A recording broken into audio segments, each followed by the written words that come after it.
Ярослава Левицкая родилась на Украине, Львовская область, город Золочев, в 1935 году в январе. Город Золочев. Злочев. То Полянд, бывшая Полянд. Злочев. Тогда мы принадлежали к Польше. В 1939 году мы уже были присоединены к Украине, Западная Украина. Присоединили к Восточной, к Союзу. Россия, не Россия, то сейчас Россия, Советский Союз. И мы уже тогда, с 1939 года, принадлежали Советскому Союзу.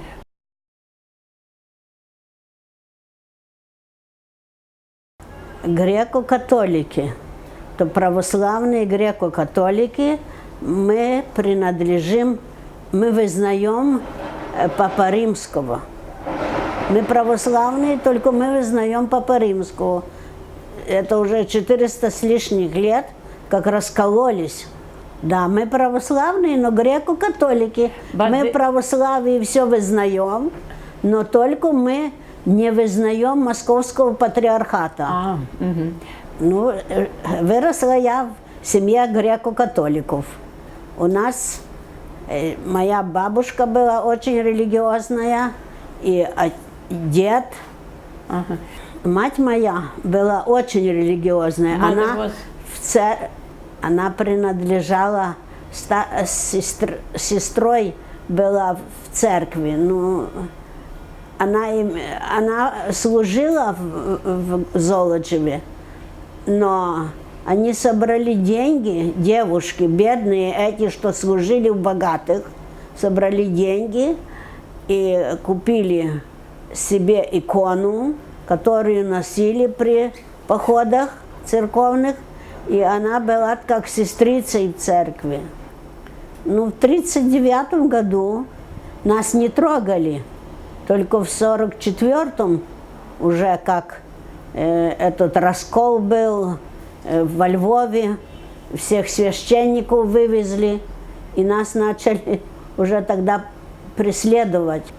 Наших священников всех арестовали, вывезли на Сибирь, и мы должны были ходить в церковь, нашу церковь, но только уже ортодокс, православие Московского патриархата.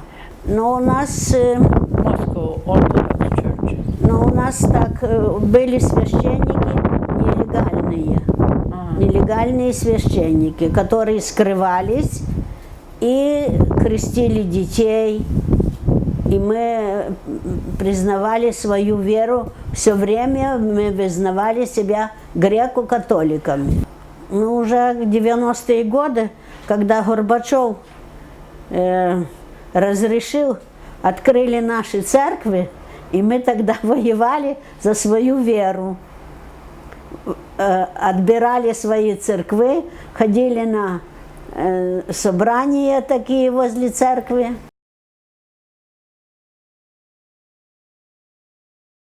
Это моя собственная вера с детства. Я этого не понимаю, когда верила, когда не верила. Верила тогда, когда мать еще меня за ручку водила в церковь. И у нас была последняя реколлекция. Это как священник приезжает и нам читает божественные лекции. Так за мной висит образ, тот маленький образ, что сзади меня Матерь Божия с Иисусом Христом, за плечами. Это куплено было в 1942 году, когда уже перед войной, последние реколлекции, война, немцы, и мать посвятила мне этот образ 1942 года, и я всегда не разлучаюсь с этим. Я его сюда привезла, потому что не могла без него быть. Как с мамой всегда, мать нас очень красиво одевала. Мать имела такую юбку, а мы вишневые платья, а мать юбку с сестрой. У меня сестра была год старше меня. И мы как близнецы выглядели. Разница была только на год, и нас одинаково одевала. И всегда водила нас на все торжества, какие были в костеле. В костеле это 15 августа, а 17 Яцка. Это праздник польский, католицкий. Но мы всегда были там в костеле на этих торжествах. И свои не пропускали никогда.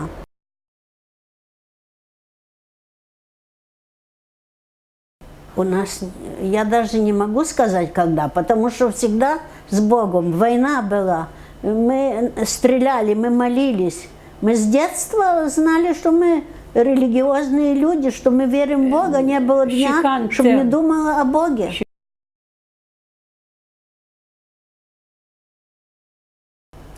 Во время войны мы сидели в подвале в соседке. Мы молились, все в голос молились. Отче наш, Богородице Диву, все время молились. Страшный налет, снаряды разрываются, а мы сидим в подвале и только молимся и молимся. Все время молились, дети и взрослые. Мы были очень религиозные. Потом уже у нас отбили, как пошли в школу, сказали, нельзя говорить «Слава Иисусу Христу», только «Добрый день». А потом начали нас тянуть в комсомол. Хотели мы, не хотели, у нас целые вечера, подряд целую неделю кушать не давали вечером, 8 часов только отпускали домой, чтобы мы подписались в комсомол. Ну, подписались, потому что должны были ходить в школу. А тогда и в школе уже не разрешали, так мы потайну ходили в церковь. Учителя на Рождество мы ходили колядовать, так учителя разгоняли, ходили, следили за нами, чтобы мы не шли колядовать. Вы знаете, жизнь тяжелая была, но всегда надеялись на Бога, что поможет, что мы будем, что нам будет лучше. Мы всегда молились, не было дня, не было вечера, чтобы ложилась спать без молитвы. Да, могу рассказать.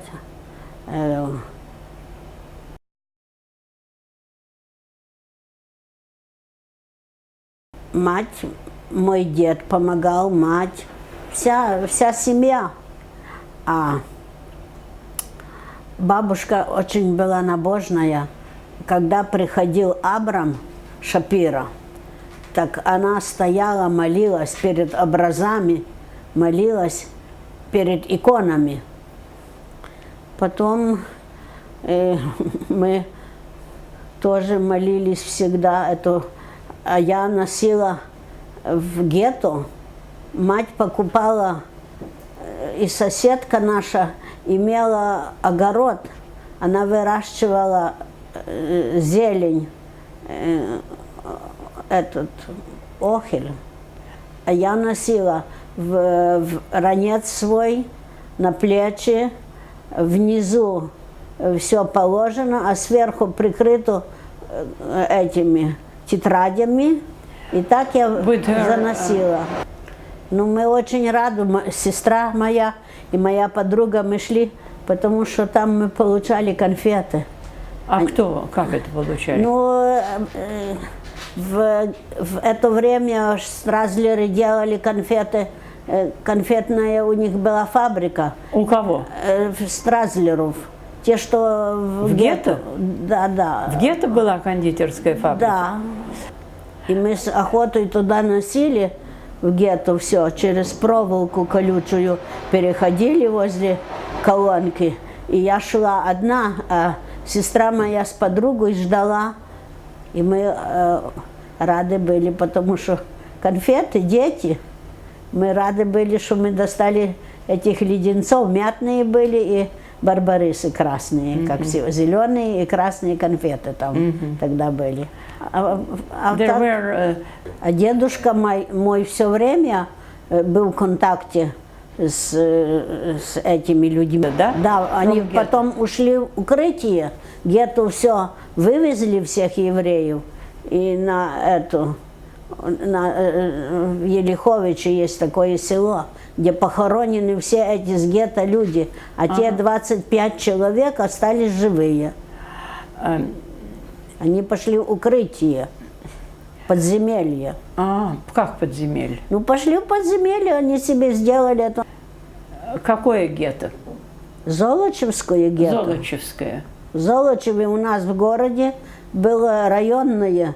Привозили с Броду, привозили с Поморян, вокруг этих всех нашего города, с всего района. Привезли евреев, а тогда акции были, и всех евреев увезли в лес, и там до 44-го, а я с 35-го, то мне было 8 лет, 10 лет.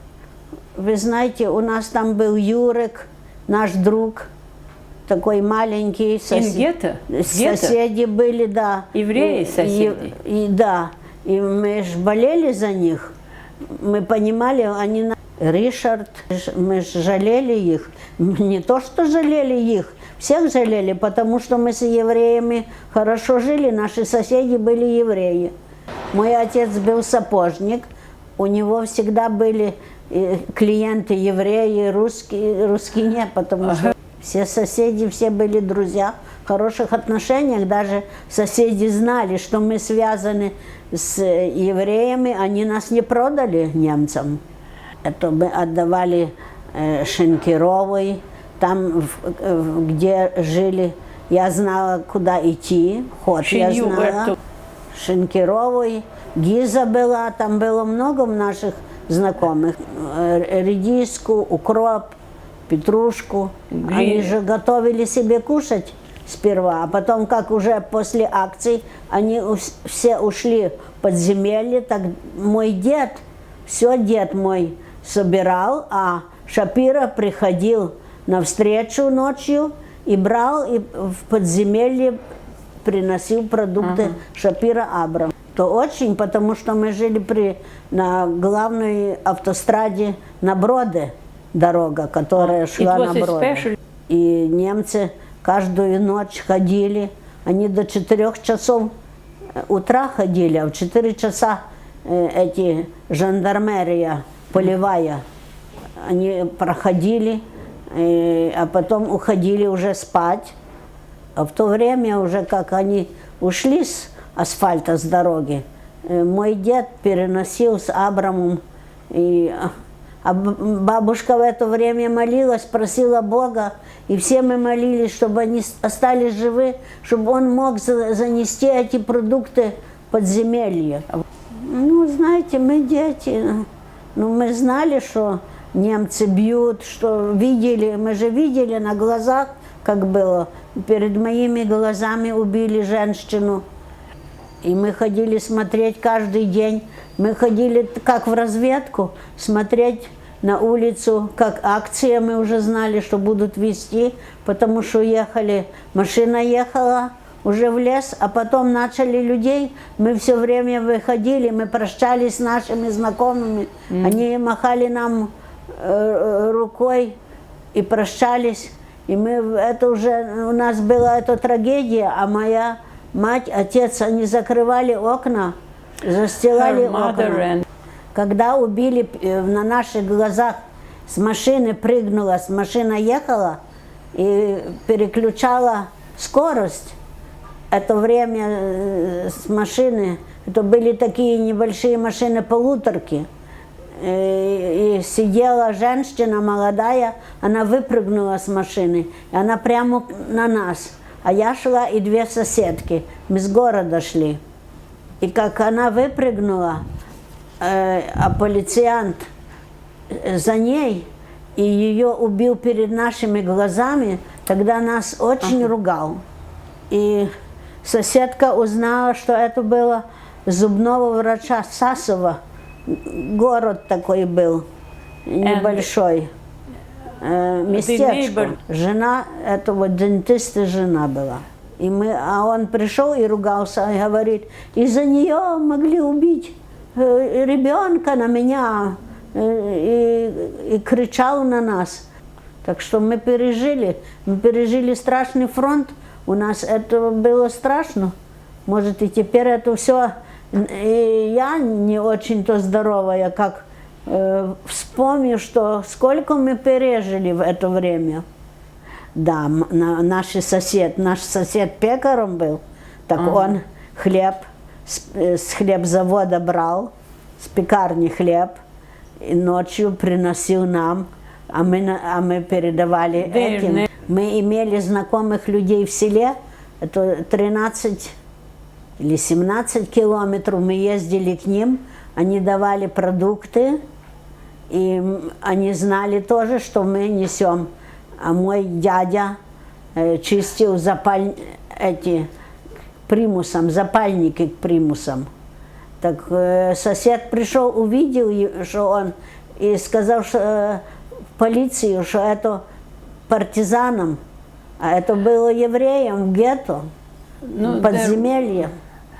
И потом его арестовали, полицией и вывезли в Германию. Моего отца-брата. Люди помогали. Люди все время нам помогали. Потому что не было такой...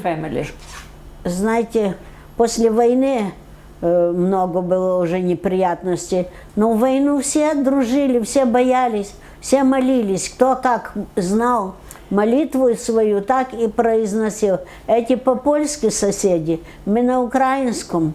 Но все молились и просили Бога, чтобы все были свободны, и что не было такого.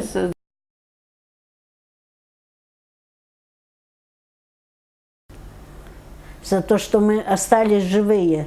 Мы были в таком котловане, а мы остались живые. Потом всегда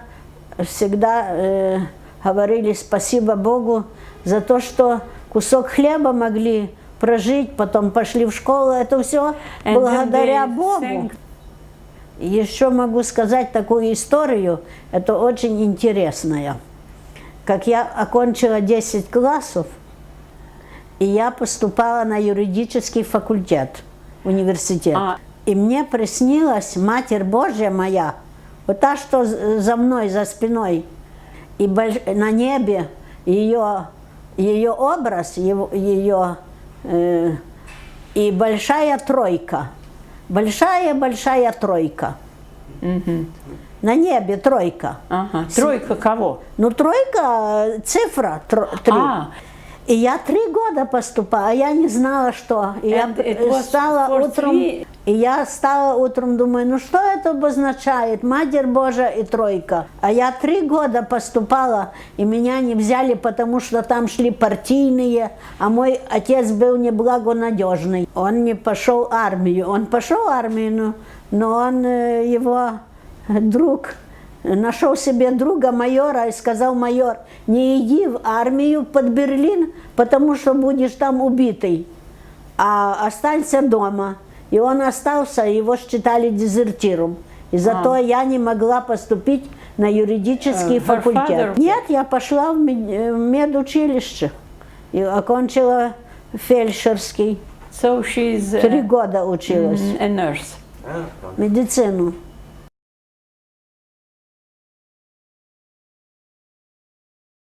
Сейчас здоровье, чтобы у меня было здоровье. Уже все есть, только здоровья нет. Материально мне хватает на жизнь, на все.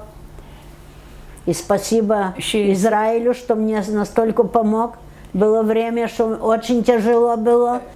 А только теперь это все, знаете, то, что пережил в детстве, в молодые годы, это теперь все отражается на здоровье.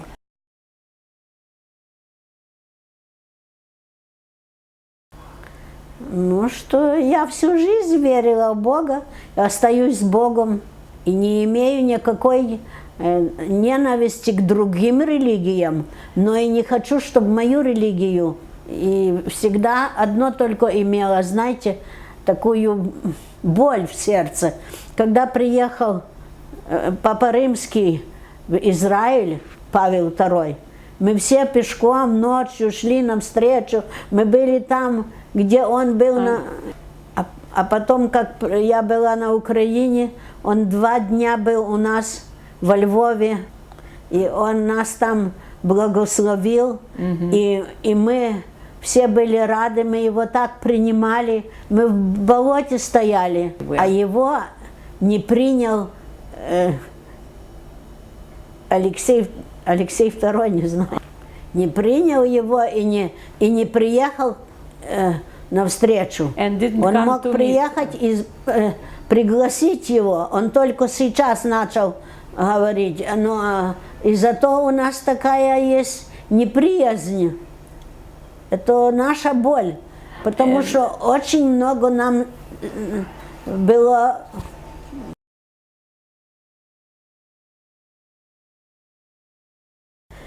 Я в 89 году приехала по приглашению Шапиры и Фенстера, и меня пригласили в Яд Вашем, вручили мне медаль, и потом сказали, что я имею право, если я захочу жить здесь, я имею полное право приехать сюда.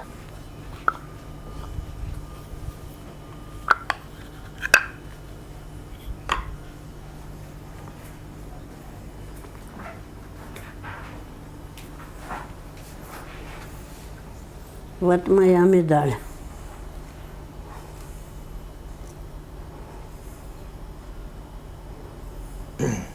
Le'ot Todah Me'et Am Yisrael, as a sign of appreciation from the people of Israel.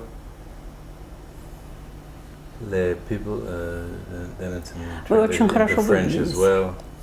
Yeah. Katrina Alexandra and Yaroslava Levitsky. Александр, Катерина и Ярослава. Это дедушки, матери моей. Мы только так. И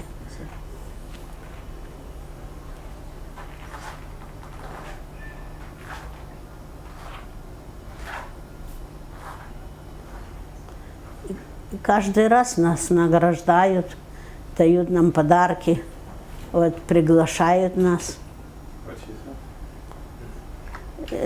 Банк Леуми имеет над нами шефство. И каждый год нам дарят эти пригласительные на торжества.